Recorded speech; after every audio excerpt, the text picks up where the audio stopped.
Bismillahirrahmanirrahim. Alhamdulillahirabbil alamin.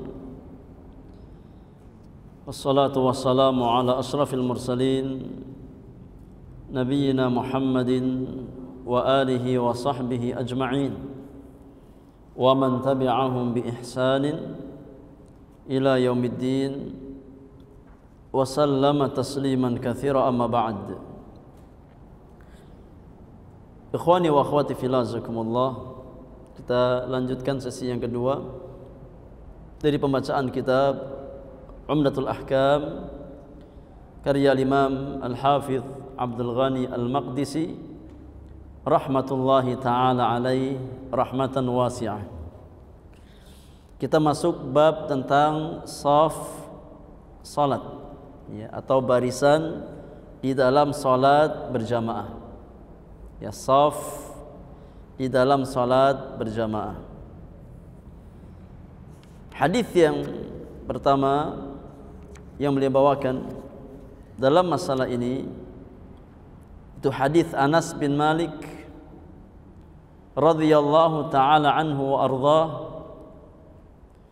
Beliau berkata, qala Rasulullah sallallahu alaihi wasallam, Rasulullah sallallahu alaihi wasallam bersabda, "Sawwu sufufakum fa inna taswiyatas sufuf min tamamis shalah."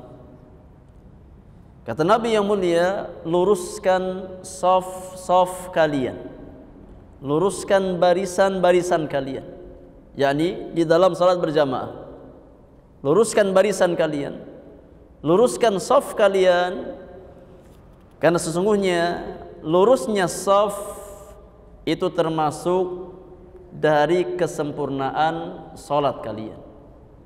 Ya, termasuk dari kesempurnaan salat berjamaah yang kalian lakukan. Hadis ini memberikan kita beberapa faidah.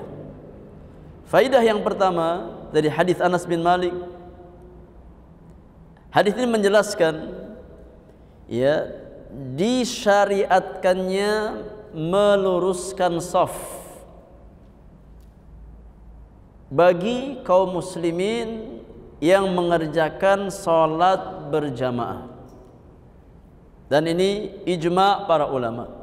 Para ulama bersepakat, tidak ada khilaf di antara para ulama bahwasanya meluruskan, yang merapihkan shaf di dalam salat itu perkara yang disyariatkan, ya, dengan kesepakatan seluruh para ulama bahwasannya meluruskan shaf, ya, merapikan shaf di dalam salat berjamaah adalah perkara yang disyariatkan, ya.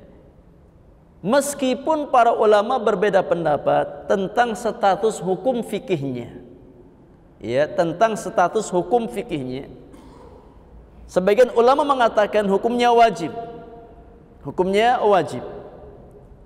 Namun jumhur para ulama, mayoritas para ulama berpendapat bahwasannya meluruskan shaf itu hukumnya sunnah. Hukumnya sunnah. Ya. Berdasarkan hadis yang mulia ini. Ya.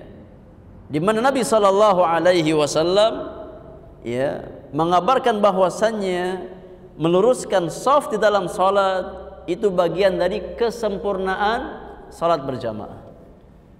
Ya, bagian dari kesempurnaan salat berjamaah. Ya, dari sini para ulama atau jumhur para ulama mengambil istinbat hukum, ya, bahwasannya meluruskan shaf di dalam salat, ya, itu hukumnya sunnah, mustahab. Artinya, ya, kalau seseorang atau kalau di dalam berjamaah, ya, shafnya enggak rapi, salatnya sah apa tidak? Salatnya sah. Ya, tapi tidak mendapatkan pahala yang sempurna dalam salat berjamaahnya. Faedah yang kedua, ya, faedah yang kedua dari hadis Anas bin Malik. Hadis di atas menjelaskan, ya, bahwasannya makruh hukumnya, ya, salat dalam kondisi shaf yang tidak rapi, makruh hukumnya. Ya. Salat berjamaah dalam kondisi saf yang apa, yang tidak rapi. Ya. Kenapa? Karena bisa mengurangi pahala salat berjamaah kita. Ya, bisa mengurangi kesempurnaan pahala salat berjamaah kita. Ya, maka meluruskan saf di dalam salat berjamaah adalah perkara yang hendaknya diupayakan, ya, oleh setiap muslim yang dia hadir dalam salat berjamaah. Ya, dan imam mengingatkan para makmumnya, ya, untuk meluruskan dan merapatkan safnya. Diingatkan, ya, sampai mereka faham bahwasannya meluruskan dan merapatkan saf itu bagian dari sunnah Rasulullah sallallahu alaihi wasallam.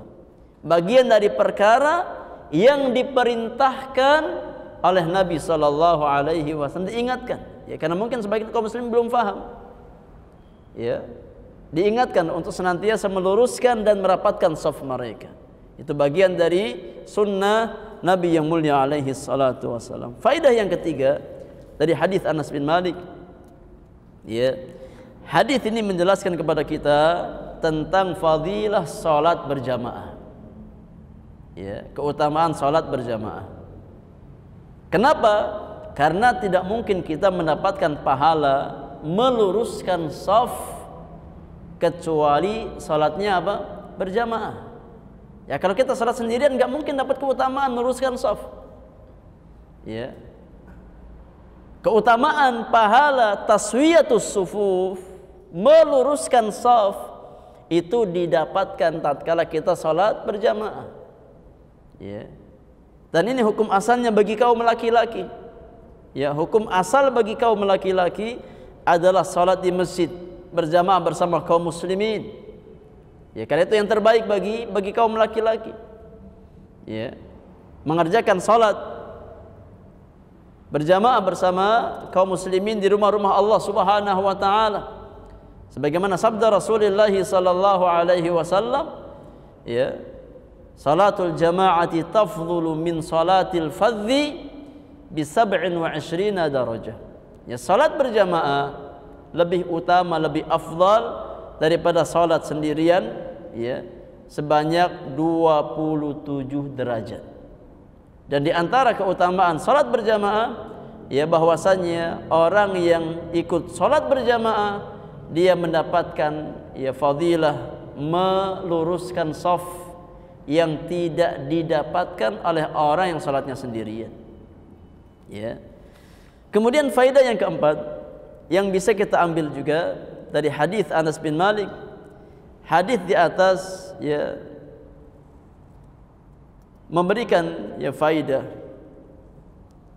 tentang hikmah meluruskan shaf.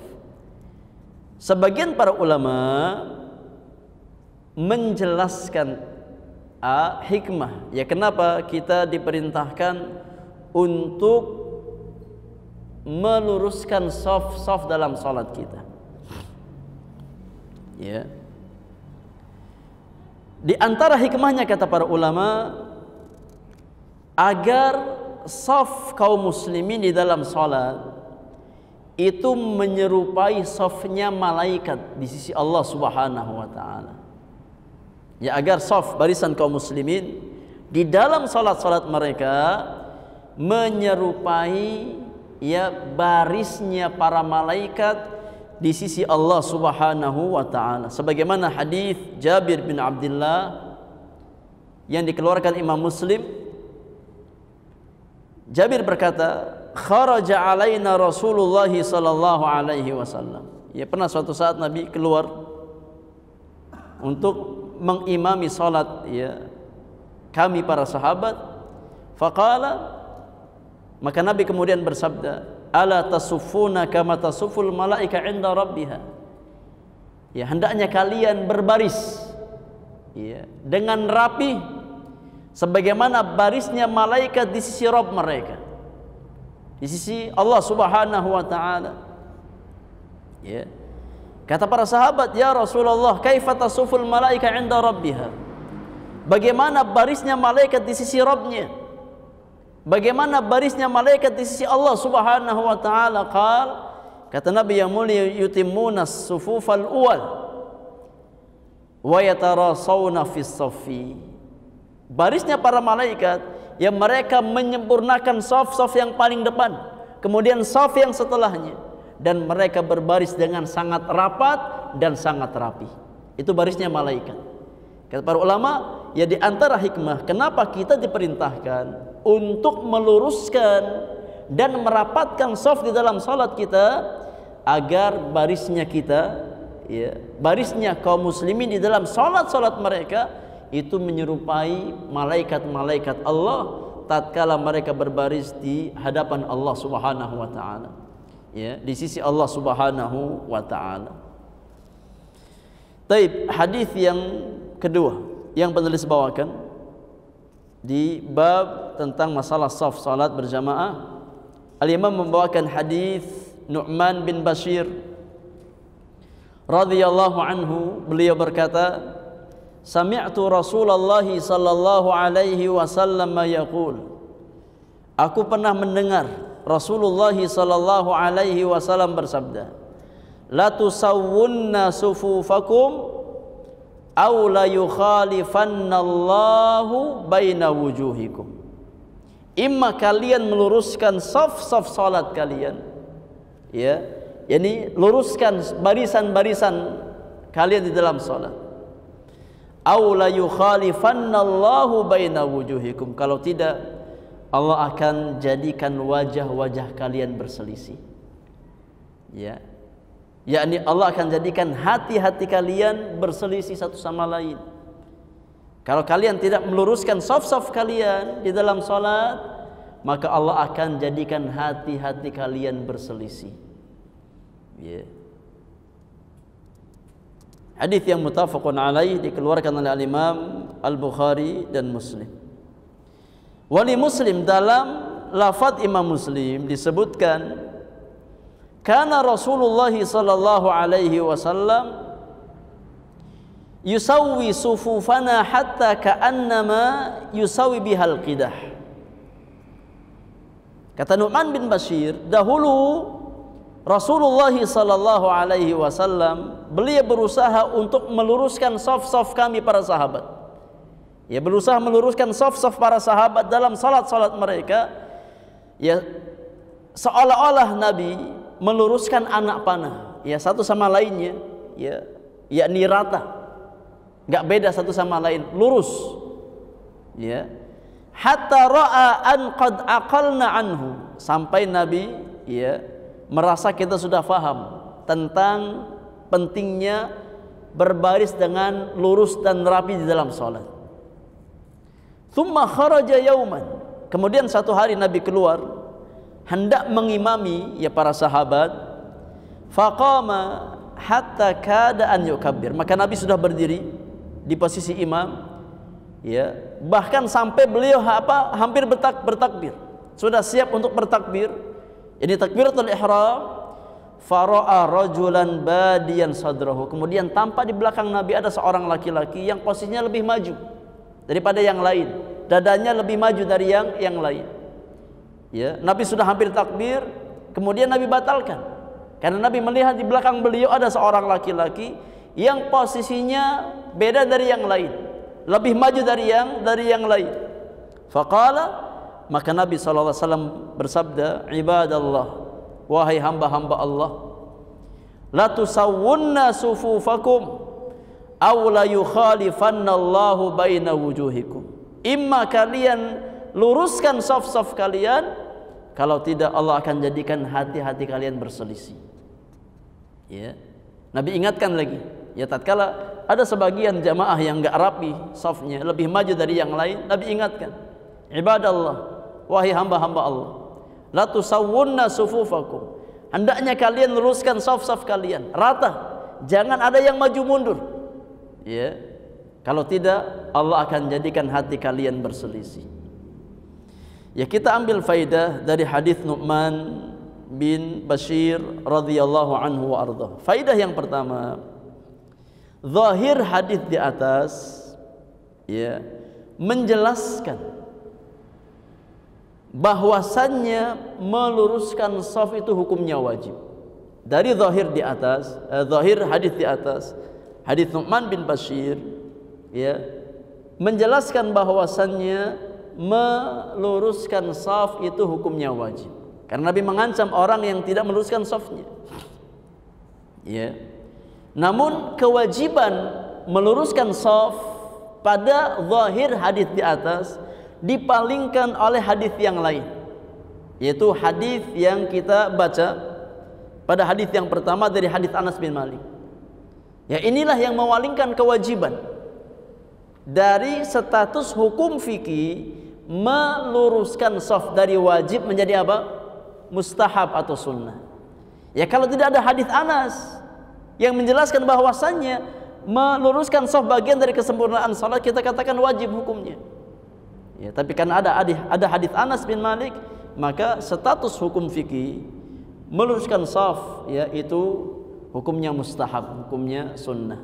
Ya, kan Nabi mengabarkan bahwasanya meluruskan shaf bagian dari kesempurnaan salat. Ala kulli hal, ya, hendaknya kita berusaha untuk mengamalkan sunnah Nabi alaihi salatu wassalam dalam hal meluruskan dan merapihkan shaf. Ya, semaksimal yang bisa kita usahakan. Kemudian faedah yang kedua yang bisa kita ambil dari hadis Nu'man bin Bashir. Hadis ini menjelaskan bagaimana besarnya perhatian Nabi terhadap lurus dan rapihnya shaf salat, ya, para sahabat. Nabi sangat memberikan perhatian untuk meluruskan shaf-shaf sahabat beliau di dalam mengerjakan salat berjamaah. Maka, ya, di antara tugas seorang imam adalah mencontoh Nabi SAW. Ya, di mana kita berusaha untuk memberikan perhatian khusus tatkala kita diamanahi sebagai seorang imam, maka hendaknya kita punya perhatian dalam merapihkan dan meluruskan shaf makmum kita. Ya, jangan sampai apa? Makmum maju mundur, ya, bahkan mungkin zigzag. Ya, kita diamkan. Ya, sebagian imam nggak ada perhatian, ya, imamnya apa, makmumnya yakni nggak lurus, nggak diingatkan. Padahal Nabi sangat perhatian. Ya. Tatkala ada satu orang yang lebih maju, ya, posisi shafnya, Nabi tegur, ibadallah, la tusawwunna sufufakum. Luruskan shaf kalian. Ya, kalau tidak Allah akan jadikan hati kalian berselisih. Maka tugas imam adalah mencontoh apa yang Nabi SAW lakukan dalam upaya merapihkan shaf-shaf kaum muslimin. Jangan diremehkan masalah ini, ya, jangan diremehkan. Kemudian di antara faedah juga dari hadis yang mulia ini, hadis ini menjelaskan bahwasannya rapihnya shaf kaum muslimin itu di antara sebab yang menjadi bersatunya hati-hati kaum muslimin. Ya. Kata para ulama, persatuan, ya, atau rapatnya zahir kaum muslimin dalam salat-salat mereka bisa menjadi sebab, ya, persatuan hati-hati mereka. Maka jangan kita remehkan masalah meluruskan dan merapikan apa? Shaf dalam salat kita. Karena itu di antara sebab Allah jadikan hati kita bersatu. Ya. Di antara sebab Allah jadikan hati kita bersatu. Ya, maka di antara sebab yang menjadikan renggangnya hati-hati kaum muslimin adalah tatkala mereka menyepelekan sunnah Rasulullah sallallahu alaihi wasallam dalam masalah ini. Ya, tidak berupaya untuk meluruskan dan merapikan shaf-shaf salat mereka, sehingga Allah jadikan hati-hati mereka berselisih. Ya, sebagaimana sabda Nabi yang mulia, kalau kalian enggak rapihkan shaf-shaf kalian, Allah jadikan hati-hati kalian berselisih, ya, satu sama lain. Ya, maka di antara sebab persatuan kaum muslimin adalah berupaya untuk mempersatukan shaf-shaf kaum muslimin dalam salat-salat mereka, merapihkan dan merapatkan shaf di dalam salat berjamaah kita. Nah, kemudian faedah yang terakhir yang kita ambil dari hadis Nu'man bin Bashir, hadis ini juga menjelaskan, ya, bahwasannya seorang imam boleh berbicara, ya, meskipun sudah dikumandangkan iqamatus shalah. Boleh seseorang imam ya berbicara antara iqamah dengan ya takbiratul ihram kalau memang di sana ada kemaslahatan, diperbolehkan. Ya, kita berbicara ya untuk satu kemaslahatan. Meskipun sudah dikumandangkan iqamah, ya sudah selesai iqamah, tinggal nunggu salat. Ya, kalau ada hajat untuk berbicara diperbolehkan. Ya, sebagaimana seorang imam mengingatkan makmumnya untuk meluruskan dan merapihkan shafnya. Ya, perkara yang diperbolehkan. Taib, hadis yang ketiga. Hadis yang ketiga. Al-Imam membawakan hadis dari Anas bin Malik radhiyallahu anhu, anna jaddatahu, bahwasannya nenek beliau Mulaikah da'at Rasulullah sallallahu alaihi wasallam. Mulaikah pernah memanggil, ya, mengundang Nabi sallallahu alaihi wasallam li ta'amin sana'athu lahu. Mulaikah pernah mengundang Nabi untuk makan makanan yang beliau masak di rumah beliau. Ya, mengundang Nabi untuk makan di rumah. Fa'akala minhu, maka Nabi pun datang, ya, memenuhi panggilannya, dan Nabi makan dari makanan yang beliau hidangkan. Tsumma qala, kemudian Nabi sallallahu alaihi wasallam berkata kepada Mulaikah dan keluarganya, qumu fala usalli bikum, bangkitlah, ayo kita mengerjakan salat. Ya, kita mengerjakan salat. Qala Anas, kata Anas bin Malik, faqumtu ila hasirin lana qad iswadda min tuli ma labitha, maka aku bangkit mengambil, ya, tikar, ya, mengambil tikar yang warnanya sudah sangat, ya, sudah menghitam, ya, sudah menghitam, sudah kucel, ya, saking lamanya tikar itu, ya, sampai warnanya apa, sudah menghitam, sudah usang. Aku ambil, ya, tikar tersebut, ya, kemudian aku bersihkan dengan air, fanadahtuhu bima'in, aku bersihkan dengan air, aku lap dengan air, ya, sebagai tempat untuk apa, salatnya Nabi sallallahu alaihi wasallam. Lihat bagaimana, ya, adabnya Anas bin Malik kepada Nabi sallallahu alaihi wasallam. Faqama alaihi Rasulullah sallallahu alaihi wasallam, kemudian Nabi pun, ya, salat di atas tikar tersebut, ya, di atas tikar itu, ya, yang dimiliki oleh keluarga Anas bin Malik. Wasafaftu ana wal yatimu wara'ahu, kemudian aku dan ada seorang anak yatim laki-laki yang berdiri di belakang Nabi sallallahu alaihi wasallam. Ada dua orang, ya, Anas bin Malik dengan seorang anak yatim di belakang Nabi alaihi salatu wasallam. Wal ajuzu min wara'ina, sedangkan, ya, yakni nenek kami Mulaikah tadi, maka dia berdiri di belakang kami, di belakang Anas bin Malik dan anak yatim itu. Fasalla lana raka'ataini, kemudian Nabi, ya, mengimami kami salat 2 rakaat. Mengimami kami salat dua rakaat, tsumman sarafa, kemudian Nabi pun pulang ke rumahnya. Ya, Nabi kembali pulang ke rumahnya. Wali Muslimin, di dalam riwayat Imam Muslim disebutkan, anna Rasulullah sallallahu alaihi wasallam shalla bihi wa bi ummihi fa aqamani an yaminihi wa aqamal mar'ata khalfana. Dalam lafaz Imam Muslim disebutkan bahwasanya Nabi alaihi salatu wasalam pernah mengimami, ya, salat Ummu Sulaim dengan Anas bin Malik. Ya, Ummu Sulaim dengan Anas bin Malik.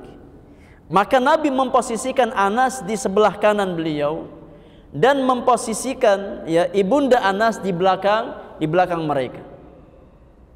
Ya. Jadi Anas di samping Nabi, sebelah kanan Nabi, sedangkan ibunda Anas di belakang Nabi alaihi salatu wasalam, ya, posisi salatnya. Taib, kita ambil faidah dari hadis Anas bin Malik ini. Faidah yang pertama, hadis ini menjelaskan bahwasannya seorang anak kecil yang masuk ke dalam shaf salat itu hukumnya sah dan tidak menjadi pemutus salat. Ini pendapat yang tepat. Ya, bahwasannya anak kecil yang ikut salat meskipun dia belum baligh, ya, maka tidak menjadi pemutus salat di tengah-tengah kaum muslimin. Ya. Para ulama berdalil dari hadis Anas ini. Tatkala Anas mengatakan, aku berdiri, ya, dengan seorang anak yatim di belakang Nabi SAW. Yang mana makna anak yatim apa? yakni seseorang yang ditinggal ayahnya dalam kondisi belum masuk usia apa? Baligh. Itu definisi anak yatim. Ya, seseorang yang ditinggal oleh ayahnya dalam kondisi ya belum masuk usia baligh. Itu definisi anak yatim. Ya. Maka seseorang yang ditinggal oleh ayahnya dalam kondisi sudah baligh, maka bukan lagi dikatakan apa? Yatim. Ya, kalau seandainya nggak ada batasan usia baligh, ya maka banyak sekali anak-anak yatim. Ya. Kalau seandainya tidak ada batasan ya usia baligh, ya maka yang sudah usia 50 tahun dikatakan yatim. Kenapa? Karena nggak ada bapaknya. Ya, nggak punya bapak. Ya, anak yatim Ustaz. Ya, padahal sudah punya apa? Sudah punya cucu. Ya. Jadi batasan anak yatim itu man mata abuhu qablal bulugh. Ya, seseorang yang ditinggal mati oleh bapaknya sebelum masuk usia baligh, itu anak yatim. Di sini Anas menyebutkan bahwasanya dia berdiri dengan anak yatim. Artinya dia belum baligh. Dia belum baligh. Ya, satu shaf dengan anak yatim. Ya, kalau seandainya anak yatim atau seorang anak yang belum baligh, ya, itu memutus shaf salat, maka Nabi akan memposisikan Anas di mana? Di sebelah kanan, nggak mungkin di belakang Nabi. Ya, tidak mungkin di belakang Nabi. Dari sini para ulama mengambil istinbat hukum bahwasanya anak kecil meskipun dia belum baligh tatkala disertakan dalam salat berjamaah, maka tidak memutus salat ya berjamaah kaum muslimin, sah salatnya. Ya, tidak memutuskan ya sah salat berjamaah kaum muslimin. Kemudian ya jamaah yang Allah muliakan, dari sini juga ya kita ambil faidah bahwasannya shaf laki-laki kalau jumlahnya 2 atau lebih, maka posisinya di belakang imam. Posisinya di belakang imam. Ya, kalau 2 laki-laki atau lebih, maka posisi salat berjamaahnya di belakang imam. Tapi kalau hanya ada 1 laki-laki, ya sebagai makmum, imam 1, makmum 1, maka posisi berbarisnya adalah di samping imam, di sebelah kanan imam. Ya, sebagaimana hadis Anas bin Malik. Ya, dalam lafaz Imam Muslim, Nabi memposisikan Anas bin Malik di sebelah kanan beliau, memposisikan Ummu Sulaim di belakang Nabi alaihi salatu wassalam. Demikian pula untuk kaum wanita, ya, berapapun jumlahnya, baik 1 ataupun lebih, maka posisinya di belakang makmum laki-laki. Ya, maka sangat ngawur kalau seandainya ada ya salat berjamaah perempuan diletakkan di tengah shaf laki-laki. Ya, ini perkara yang sangat jauh dari tuntunan sunnah Rasulullah sallallahu alaihi wasallam. Karena shaf perempuan baik 1 ataupun lebih itu di belakang shaf apa? Di belakang shaf laki-laki. Ya, tidak boleh dicampur antara laki-laki dengan perempuan. Ya, tidak boleh dicampur antara shaf laki-laki dengan shaf perempuan. Ya, ini sunnah Rasulullah sallallahu alaihi wasallam. Faham ya? Ini posisi shaf salat. Jadi kalau dalam salat berjamaah ada laki-laki ada perempuan, ya, kemudian jumlahnya banyak lebih dari 2, maka jamaah laki-laki di belakang imam. Ya, di belakang imam. Kemudian jamaah perempuan di belakang jamaah laki-laki. Di belakang jamaah laki-laki. Ya. Kalau seandainya hanya ada 1 jamaah laki-laki, 1 imam, maka posisi makmum di samping kanan imam. Posisi jamaah perempuan di belakang imam ya tersebut. Nah, Allahu a'lam bissawab. Taib, kemudian faedah yang lain juga yang bisa kita ambil terkait dengan fikih hadis Anas bin Malik. Dari sini para ulama mengambil istinbat hukum ya bahwasannya sesekali diperbolehkan mengerjakan salat sunnah secara berjamaah. Ya, karena yang Nabi lakukan bersama keluarga Anas bin Malik di sini itu bukan salat wajib, tapi salat sunnah. Ya, tapi salat sunnah. Maka diperbolehkan ya yakni sesekali ya tanpa dirutinkan mengerjakan salat sunnah secara berjamaah sebagaimana yang Nabi sallallahu alaihi wasallam ya lakukan. Nah, diperbolehkan selama tidak dijadikan sebagai kebiasaan ya terus menerus, maka diperbolehkan untuk mengerjakan salat sunnah secara berjamaah. Tapi hadis yang terakhir jamaah yang Allah muliakan, hadis yang terakhir, hadis yang keempat yang penulis bawakan di dalam bab shaf salat berjamaah, Al-Imam membawakan hadis Abdullah bin Abbas radhiyallahu taala anhuma. Beliau berkata, "Bitu inda khalati Maimunah." Aku pernah bermalam ya di rumah bibiku. Ya, khalah itu bibi dari pihak ibu. Ya. Karena bibi itu ada dua. Ada dari pihak ayah, ada dari pihak ibu. Ya, kalau bibi dari pihak ayah namanya apa? Namanya ammah. Namanya ammatun. Tapi kalau bibi dari pihak ibu namanya khalatun. Di dalam bahasa Arab. Ya, sebagaimana paman dari pihak ayah namanya ammun. Ya, am. Ya, orang kita bilang om. Nah, itu bahasa Arab. Om itu bahasa Arab ya. Ya, bahasa Arab yang di Indonesiakan. Ya, orang Arab bilangnya am, kita bilangnya apa? Om. Iya. Ya, om itu bahasa Arab. Ya. Tapi di Arab nggak ada o, adanya am. Ya, orang kita punya o, bilangnya om.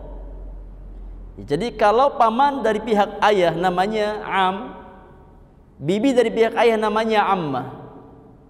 Ya, sedangkan paman dari pihak ibu namanya khal. Ya, dan bibi dari pihak ibu namanya khalah. Kata Ibnu Abbas, "Bitu inda khalati."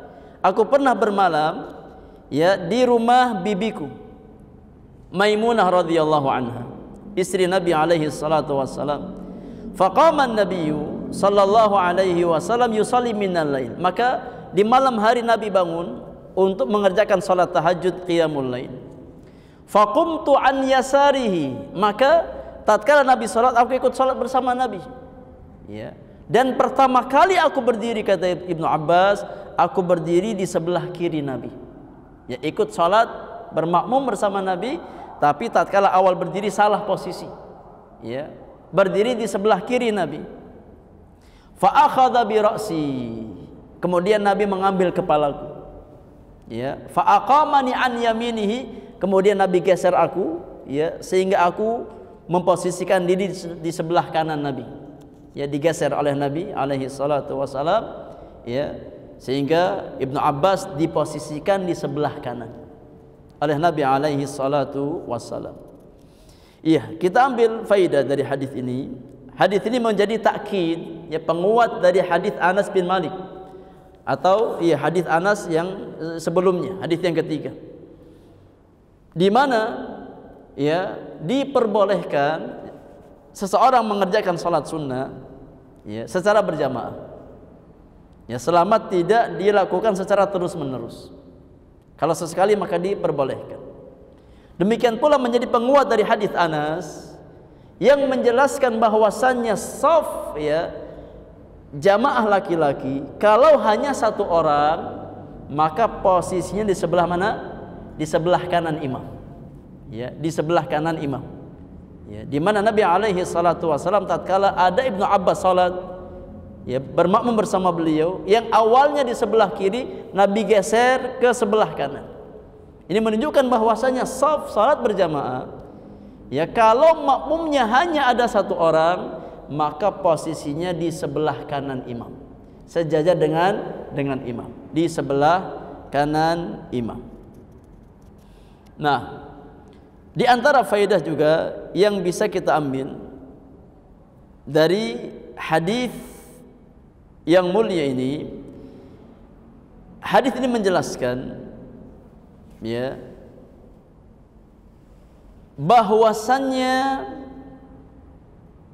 gerakan di saat sholat ya itu tidak membatalkan sholat seseorang selama terkait dengan kemaslahatan sholat.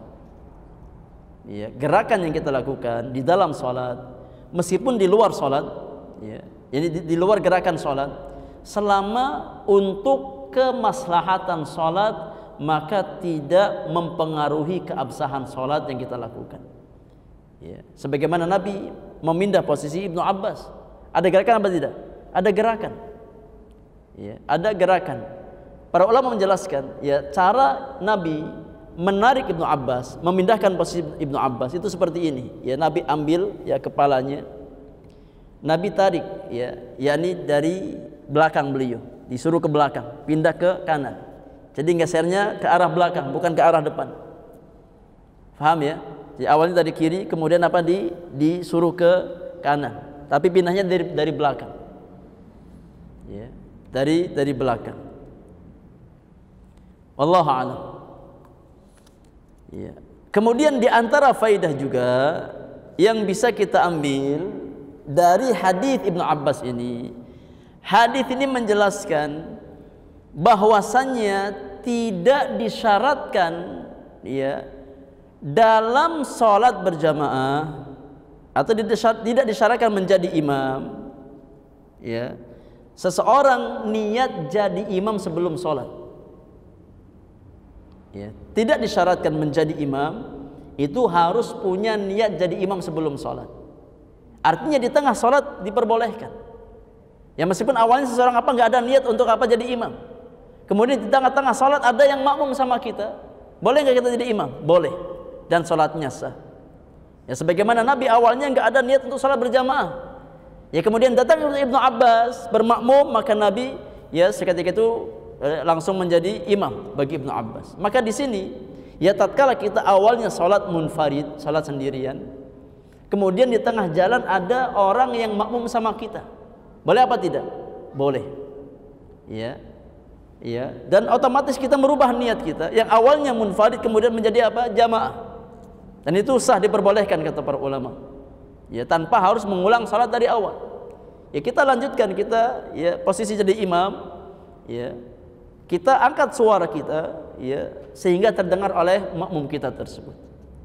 Maka tidak disyaratkan ya seseorang menjadi imam ya untuk meniatkan imam di awal sholat, sebagaimana yang Nabi alaihi salatu wasallam melakukan bersama Abdullah bin Abbas radhiyallahu taala anhum. Yani dalam kondisi tertentu, tatkala kita awalnya niat sholat sendirian, kemudian datang orang yang makmum sama kita, ya maka kita lanjutkan. Ya, kita otomatis ya merubah niat kita dari sendirian menjadi sholat berjamaah dengan makmum tersebut. Ya tanpa harus membatalkan sholat kita dari awal. Nah, wallahu taala alam, ini poin tentang bab masalah shaf di dalam salat. Masih ada waktu untuk bersoal jawab ya, kurang lebih 10 menit sebelum kita tutup kajian kita di kesempatan pagi menjelang siang hari ini. Wallahu taala a'lamu bis-shawab. Kalau ada pertanyaan, kita beri kesempatan untuk bersoal jawab terkait apa yang sudah kita bahas ya pada kesempatan pagi menjelang siang hari ini. Wallahu taala a'lam.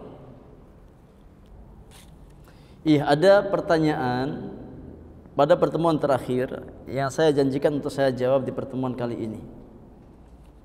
Ya, yakni terkait hadis tentang salat sunnah qabliyah asar ya 4 rakaat. Apakah yakni hadisnya sahih tentang keutamaan atau fadilah salat qabliyah asar 4 rakaat? Ya. Jawabannya,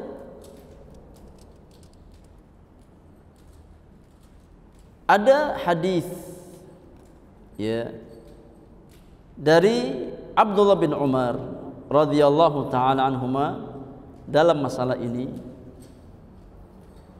yang sekurang-kurangnya itu sanadnya hasan.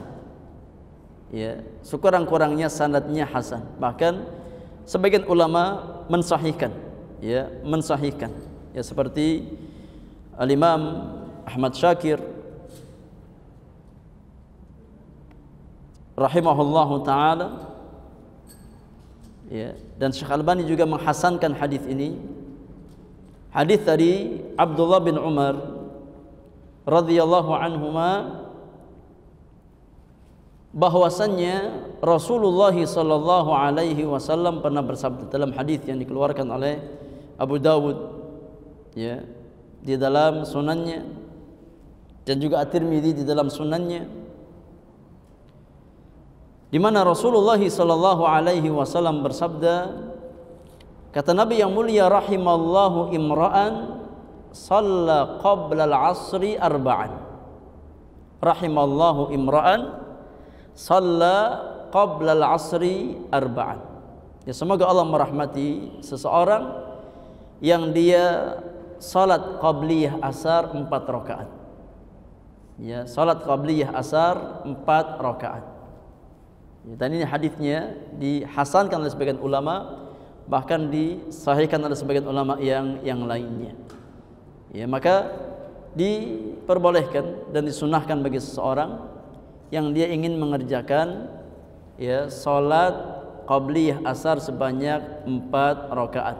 Ya, dikatakan oleh Nabi alaihi salatu wasalam, ya, bahwasannya ya orang itu akan mendapatkan rahmat Allah Subhanahu wa taala. Maka diperbolehkan, ya, imma 2 rakaat, imma 4 rakaat, ya, qabliyah asar. Wallahu taala a'lamu bis-shawab.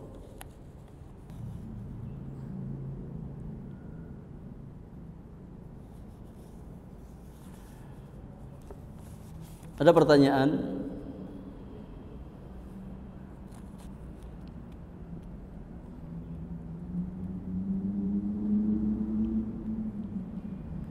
Mohon dijelaskan adabnya salat berjamaah, ya, khusus akhwat, ya, wanita.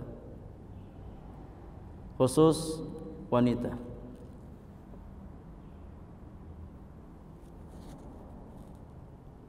Posisi shaf imam dan makmum apakah sejajar?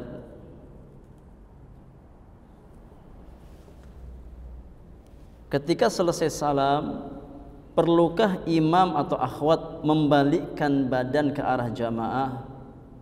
Adakah dalilnya? Jazakumullahu khairan. Iya. Jamaah yang Allah muliakan, para ulama kita menjelaskan bahwasannya hukum asal apa yang disyariatkan pada laki-laki atau jamaah laki-laki maka berlaku untuk jamaah wanita. Ya, apa yang disyariatkan bagi jamaah laki-laki maka itu pula yang berlaku untuk jamaah, ya, wanita. Selama tidak ada dalil yang mengkhususkan. Ya, selama tidak ada dalil yang mengkhususkan.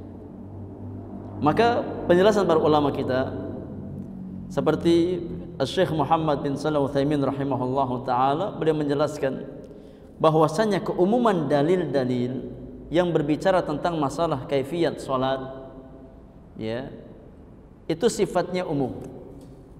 Ya, sifatnya umum, berlaku untuk laki-laki dan perempuan. Ya.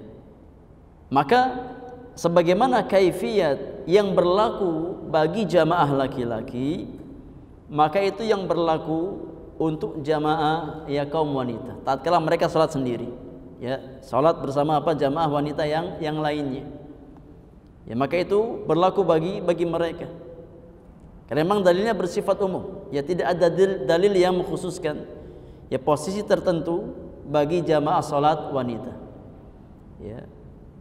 Maka kaidah usul fikih mengatakan bahwasanya al-aslu fil 'am yabqa 'ala umumihi hatta yadulla dalilun ala takhsisihi.